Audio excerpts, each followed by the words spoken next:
বঙ্গে এসে খুন বাংলাদেশের সাংসদ। নিউটাউনের ফ্ল্যাটে ঠান্ডা মাথায় খুন, সাংসদকে চপার দিয়ে কুপিয়ে খুন। প্রাথমিক অনুমানে সেই বিষয়টা স্পষ্ট হচ্ছে, তবে খুনের কারণ নিয়ে এখনো পর্যন্ত ধন্দ রয়েছে।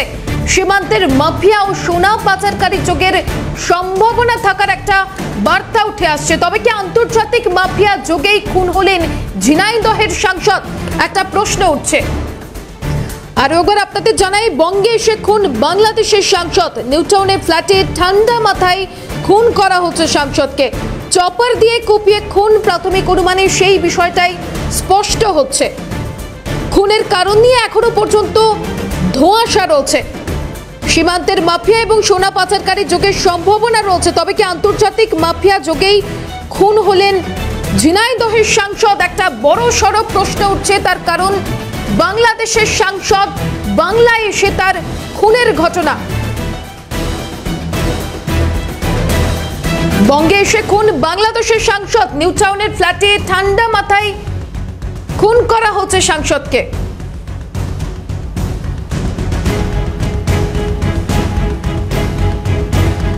চপার দিয়ে কুপিয়ে খুন করা হচ্ছে। প্রাথমিক অনুমানে সেই বিষয়টাই কিন্তু সামনে আসছে।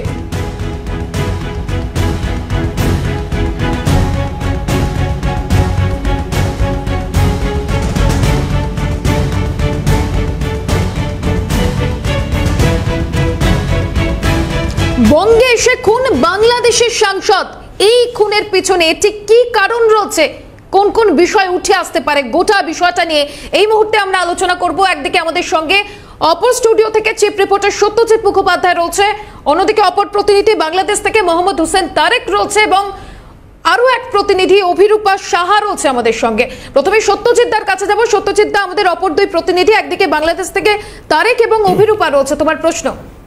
দেখো, নির্দিষ্টভাবে আমরা প্রশ্নে আসছি। তার আগে যে বিষয়টা পরিষ্কার করা প্রয়োজন বাসুমা, সেটা হচ্ছে যে বাংলায় অর্থাৎ ভারত এবং আমাদের এই রাজ্য এখন নির্দিষ্টভাবে সংসদীয় নির্বাচন চলছে। সাংসদ কে হবেন বা কারা হবেন তাই নিয়ে প্রচুর আলোচনা চলছে, নির্বাচনী প্রক্রিয়া চলছে। সেই সময় নিউটাউনের একটি অভিজাত ফ্ল্যাটে সকালবেলায় চাপচাপ রক্ত, এবং যেভাবে রক্তাপ্লুত গোটা ফ্ল্যাট, তাতে প্রাথমিক অনুমান যে বাংলাদেশের ঝিনাইদহের যে সাংসদ আনোয়ার উল আজিম, তাকে চপার দিয়ে কুপিয়ে খুন করা হয়েছে। এটা প্রাথমিকভাবে এই তথ্য উঠে আসছে পুলিশ সূত্র মারফত, এবং যে ছবি উঠে আসছে, যে তথ্য আমরা জানানোর চেষ্টা করছি, যে নির্দিষ্টভাবে তুমি যদি ভালো করে দেখো, 12ই মে এই আনোয়ার উল আলম আজিম তিনি ভারতে এলেন। তিনি বরাহনগরের মণ্ডলপাড়া লেনে গেলেন, সেখানে গোপাল বিশ্বাস নামক ব্যক্তির বাড়িতে তিনি থাকলেন একটি দিন মাত্র। 13ই মে তিনি বললেন তিনি কলকাতায় যাচ্ছেন এবং ডাক্তার দেখানোর জন্য। এরপর তিনি বিকেলে চলে গেলেন, এবং শেষ পর্যন্ত তার মোবাইল হোয়াটসঅ্যাপ থেকে, তার নাম্বার থেকে হোয়াটসঅ্যাপ এলো গোপাল বিশ্বাসের নাম্বারে যে তিনি দিল্লি গেছেন এবং তাকে আর ফোন করার দরকার নেই।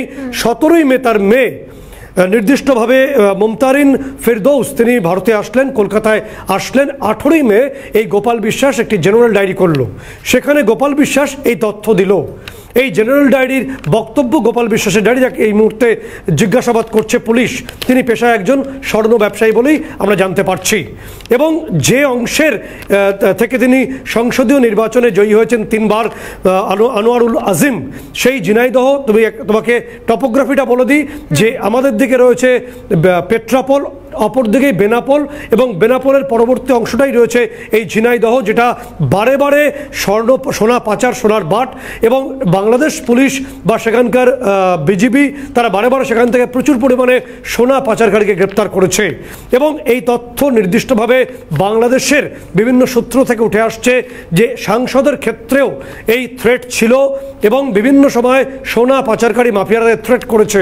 তাহলে কি প্রশ্ন উঠছে যে তিনি যখন নিউটাউনের ফ্ল্যাটে কেন গেলেন, তার সঙ্গে গাড়িতে কারা ছিলেন, সেই গাড়িতে তার মধ্যে পরিচিতের সঙ্গে কি পাচারকারী বা এই ধরনের সিন্ডিকেটের দুষ্কৃতীরা ছিল, এই প্রশ্নগুলো উঠছে। আমরা প্রথমে আসবো, আমি তারেকের কাছে আসবো। তারেক, বাংলাদেশ থেকে আমাদের প্রতিনিধি রয়েছেন, তারেকের কাছে আমার প্রশ্ন। তারেক, ঝিনাইদহের যে ঘটনা ঘটেছে, তিনি 3 বারের সংসদ, এবং ঝিনাইদহ বারে বারে পাচারের শিরোনামে উঠে এসছে, সোনা পাচার, সোনার বাট, মাফিয়া, মাদক, এই সমস্ত কিছু। কোথা থেকে থ্রেটটা এসেছিল বলে প্রাথমিক অনুমান? সত্যজিৎ, যেটা হচ্ছে এখন পর্যন্ত মানে প্রাথমিক কোথাও থেকে উনি থ্রেট পেয়েছেন কিনা, বা ওনাকে কোন রকম হুমকি এর আগে দেওয়া হয়েছিল কিনা, বা এরকম কোন পরিস্থিতির মুখোমুখি হয়েছেন কিনা, এই বিষয়টি এখন পর্যন্ত বাংলাদেশের স্বরাষ্ট্র মন্ত্রণালয় বা বাংলাদেশের পুলিশের তরফ থেকে এই বিষয়ে নির্দিষ্ট করে কিছু বলা হয়নি। এবং তার মেয়ে আজকে এর আগে হচ্ছে বাংলাদেশের যে গোয়েন্দা পুলিশ আছেন, ঢাকা মহানগর গোয়েন্দা পুলিশ, সেখানে একটি অভিযোগ জানিয়েছিল যে তার বাবাকে খুঁজে পাওয়া যাচ্ছে না, এবং সে খুঁজে পাওয়ার জন্য একটা আর্জি করেছিল। আজকে তিনি আবার ঢাকায় এসেছেন এবং বাবাকে যারা হত্যা করেছে বা যারা এর সাথে জড়িত তাদের বিচারের জন্য এবং হত্যার সম্পূর্ণ রহস্য উদ্ঘাটনের জন্য একটি মামলা করবেন। এবং সেই মামলার পরিপ্রেক্ষিতে যাদেরকে গ্রেপ্তার করা হয়েছে, যাদেরকে বলা হচ্ছে, বাংলাদেশের পররাষ্ট্রমন্ত্রী আজকে বলেছেন মূলত হত্যার সাথে যে মূল হোতা জড়িত তাকে সহ কয়েকজনকে গ্রেপ্তার করা হয়েছে, কলকাতায় কয়েকজনকে গ্রেপ্তার করা হয়েছে। সেই মামলায় তাদেরকে অভিযুক্ত করা হবে। এবং এই ঘটনার সাথে আসলে এখন পর্যন্ত কারা জড়িত এই বিষয়টা পুলিশ তদন্ত করছে, এবং বলা হচ্ছে যে গ্রেপ্তার করা হয়েছে, কিন্তু কাদেরকে গ্রেপ্তার করা হয়েছে, কারা এখন পর্যন্ত আটক হয়েছে, এই বিষয়টি এখন পর্যন্ত গণমাধ্যমকে বা সংবাদ মাধ্যমকে এখন পর্যন্ত পুলিশ বা স্বরাষ্ট্র মন্ত্রণালয় বা পররাষ্ট্র মন্ত্রণালয় নিশ্চিত করে কিছু বলেনি। তবে বাংলাদেশ স্বরাষ্ট্র মন্ত্রণালয় বলেছেন যে দুই দেশের পুলিশের সাথে এবং দুই দেশের সরকারের সংস্থার সাথে কাজ করছে, সেক্ষেত্রে যে যা তদন্তের তথ্য পাচ্ছেন সেই তথ্যগুলো তারা বিশ্লেষণ করছেন।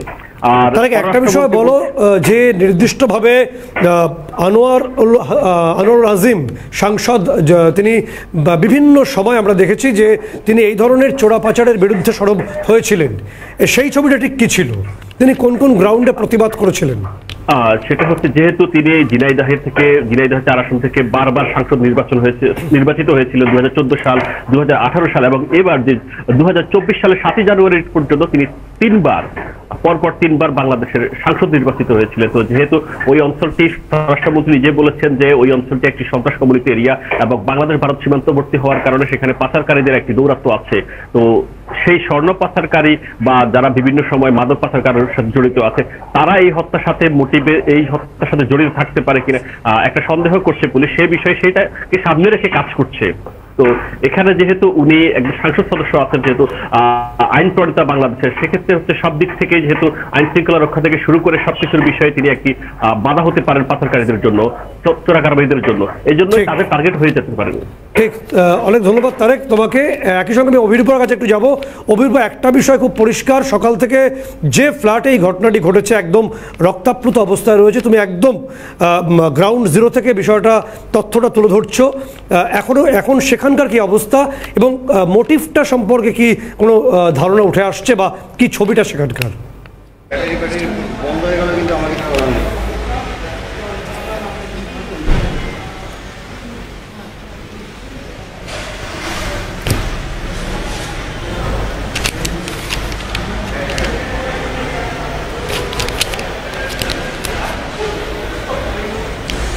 তুমি যে বিষয় দুটি তুলে ধরলে সবার আগে, তা হলো মূলত একটা ব্যবসায়িক শত্রুতা বা ব্যবসায়িক থ্রেটনিং। এ বিষয়টা হয়ে থাকতে পারে এমন সম্ভাবনাও কিন্তু উড়িয়ে দিচ্ছেন না তদন্তকারী আধিকারিকরা। আমি রয়েছি যে বিলাসবহুল ফ্ল্যাটে, নিউ টাউনের যে বিলাসবহুল ফ্ল্যাট, সেখানে তুমি দেখতে পাচ্ছ এখনো বেসমেন্টে আমরা রয়েছি। একদম লিফটের যে দরজা অর্থাৎ এই গেটের সামনে পুলিশ আধিকারিকদের মোতায়েন করা হয়েছে। শুধু তাই নয়, যে ফ্ল্যাট নাম্বার অর্থাৎ এই ব্লক 56 BU যে লেটার বক্স দেখতে পাচ্ছ, এই ফ্ল্যাটেই আজ সকালবেলা সেন্ট্রাল লক ভেঙে তদন্তকারী আধিকারিকরা প্রবেশ করেন। এবার মোটিভ কি? এখনো পর্যন্ত তদন্তকারী আধিকারিকদের কাছে দুটি বিষয় প্রধান বিবেচ্য বিষয় হয়ে উঠছে। তার মধ্যে একটি বিষয় হলো যে দেহাংশ এখন কোথায়, যেহেতু চপার দিয়ে কেটে কেটে দেহের টুকরো ছিন্ন বিচ্ছিন্ন করা হয়েছে, দেহাংশ আততায়ীরা কোথায় লোপাট করালেন, প্রথম প্রশ্ন। দ্বিতীয় প্রশ্ন, মোটিভ কি? ইতিমধ্যেই সীমান্ত লাগোয়া সীমান্তবর্তী এলাকা, সেক্ষেত্রে মাফিয়া রাজ বা সোনা পাচারকারী যাই হয়ে আসুক না কেন, এখনো পর্যন্ত কিন্তু তদন্তকারী আধিকারিকরা ভাবাচ্ছে যে এই খুনের পেছনে কোনো ব্যবসায়িক শত্রুতা থাকতে পারে। এবং খুব কোইন্সিডেন্টলি গোপাল বিশ্বাস, যার বাড়িতে এই আনোয়ারুল আজিম তিনি পৌঁছেছিলেন বা তার বাড়িতে প্রথমেই উঠেছিলেন আমাদের ভারতবর্ষে এসে কলকাতার বরানগরে, তিনিও পেশায় একজন স্বর্ণ ব্যবসায়ী। ফলে কোথাও গিয়ে বিষয়টা সমীকরণ 2 2 4 হতে পারে, এমনটাও কিন্তু এই সম্ভাবনা বা আশঙ্কা উড়িয়ে দেওয়া যাচ্ছে না। ফলে একদিকে যখন গোপাল বিশ্বাস অর্থাৎ যার বাড়িতে প্রথমে এই আনোয়ারুল আজিম যিনি উঠেছিলেন তাকে জিজ্ঞাসাবাদের যেমন প্রয়োজনীয়তা রয়েছে, ঠিক তেমনই এই ফ্ল্যাটের আরও একাধিক ব্যক্তিত্ব, যেমন সিকিউরিটি গার্ড থেকে শুরু করে যারা যারা ছিলেন তাদেরকে জিজ্ঞাসাবাদ করা হচ্ছে। এবং একজন এক্সাইজ ডিপার্টমেন্টের এক আধিকারিকের ফ্ল্যাটে এখানে ভাড়া নেওয়া ছিল এবং সেই ফ্ল্যাটেই তিনি এসেছিলেন বা গত 13 একটা বিষয় পরিষ্কার করতে চাইছি তোমার কাছে, যে তুমি বললে যে চপার দিয়ে, যে তথ্য আমরা জানাচ্ছি দর্শকদের, যে চপার দিয়ে বাংলাদেশ সাংসদকে কুপিয়ে খুন করা হয়, বডি দেহাংশকে স্প্লিট করা হয়েছিল, একটা থেকে আর একটা অংশকে বাদ দেওয়া হয়েছিল। এই গোটা কাজটা করার জন্য অ্যানাটমি বোঝে বা এই বিশেষজ্ঞ, পাশাপাশি সুপারি কিলার বা প্রফেশনাল কিলারদের ব্যবহার করা অধিকাংশ ক্ষেত্রে। তাহলে যারা তার সঙ্গে ছিলেন, পরবর্তী সময় কি একাধিক ব্যক্তি এসেছিল, এরকম কোনো প্রাথমিক যে কোনো ক্লু কি তুমি পাচ্ছ সেখানে দাঁড়িয়ে?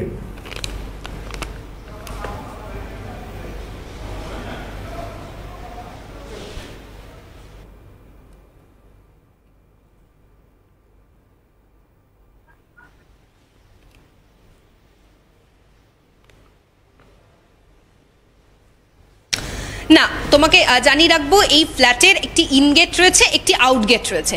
এবার তদন্তের স্বার্থে ইনগেটের যে সিসিটিভি ফুটেজ, সেখানে দেখা গিয়েছে যে গত 13ই মে যখন এই ফ্ল্যাটে আনোয়ারুল আজিম এবং তার 3 সঙ্গী সঙ্গে একজন মহিলা তারা যখন গাড়ি করে প্রবেশ করছেন এবং তারপর তারা যখন বেরিয়ে যাচ্ছেন, সেখানে ওই গাড়িতে কিন্তু আনোয়ারুল আজিম ছাড়া বাকি 3 জন, মানে যারা যারা ছিলেন ভেতরে ঢোকার সময়, বেরোনোর সময় সেই 4 জন রয়েছেন আনোয়ারুল আজিম বাদ দিয়ে।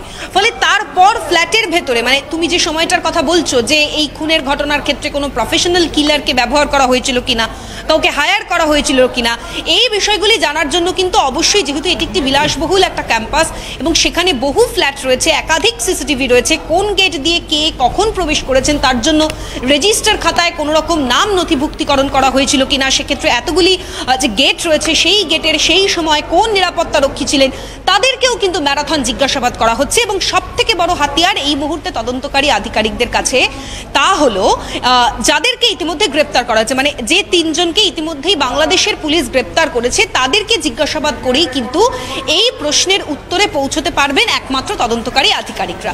তার কারণ যে 3 জনকে গ্রেপ্তার করা হয়েছে তারাই ছিলেন ঘটনার সময়। এবং তারপরে তোমাকে দেখাবো ইতিমধ্যেই যে এলাকা, অর্থাৎ আরো একবার একটি ছবিটা দেখিয়ে দেবো, তারপরে ইনফরমেশন দিচ্ছি। তুমি দেখতে পাচ্ছ ইতিমধ্যেই পুলিশের পক্ষ থেকে একদম যে লিফটে ঢোকার যে জায়গা, সেই জায়গা ইতিমধ্যেই কিন্তু সিল করে দেওয়া হচ্ছে, যাতে কোনোভাবে কেউ প্রবেশ করতে না পারে বা কোনো রকম তথ্য প্রমাণ যাতে নষ্ট না হয়। তার কারণ অত্যন্ত গুরুত্বপূর্ণ এই অংশ, একদম প্লেস অফ অকারেন্স বলা যেতে পারে।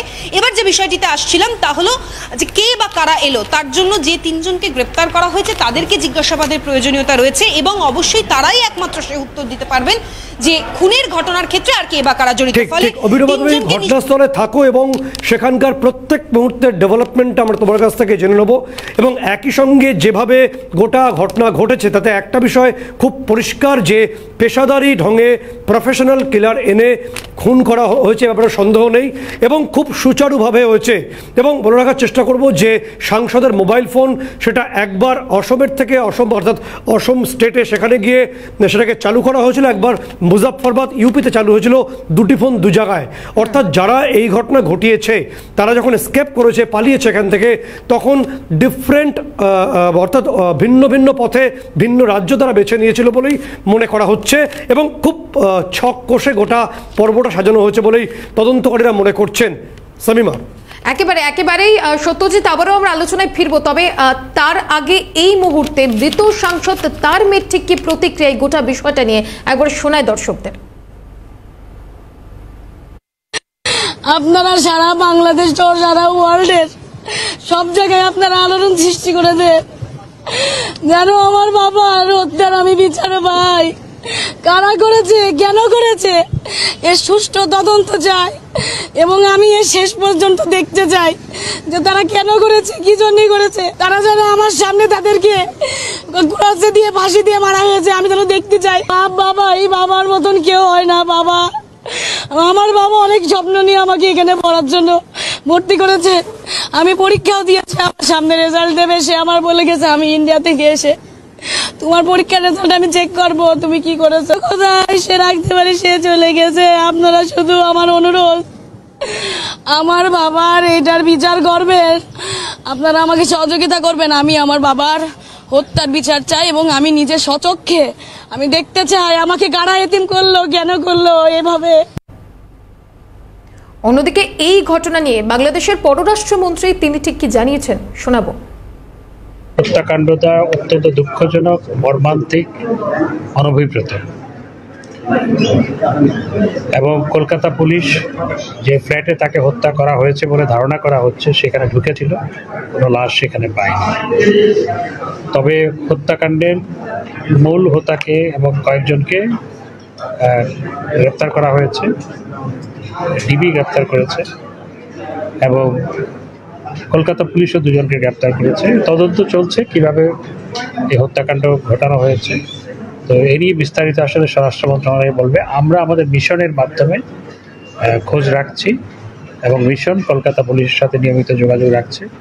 আমাদের এন্ড থেকে স্বরাষ্ট্র মন্ত্রণালয়ের মাধ্যমে যোগাযোগ রাখা হয়েছে, তো সুতরাং বিষয়টি তদন্তাধীন। বঙ্গে এসে খুন বাংলাদেশের সাংসদ, খুনের নেপথ্যে কারণ কি বা আর কি কি মোটিভ থাকতে পারে, সমস্ত বিষয় নিয়ে আমরা আলোচনা করছিলাম এবং আমাদের সঙ্গে একদিকে চিফ রিপোর্টার সত্যজিৎ ছিল, অন্যদিকে বাংলাদেশ থেকে অপর প্রতিনিধি তারেক ছিল এবং নিউ টাউন থেকে ছিলেন অভিরূপা। প্রত্যেককেই অনেক ধন্যবাদ।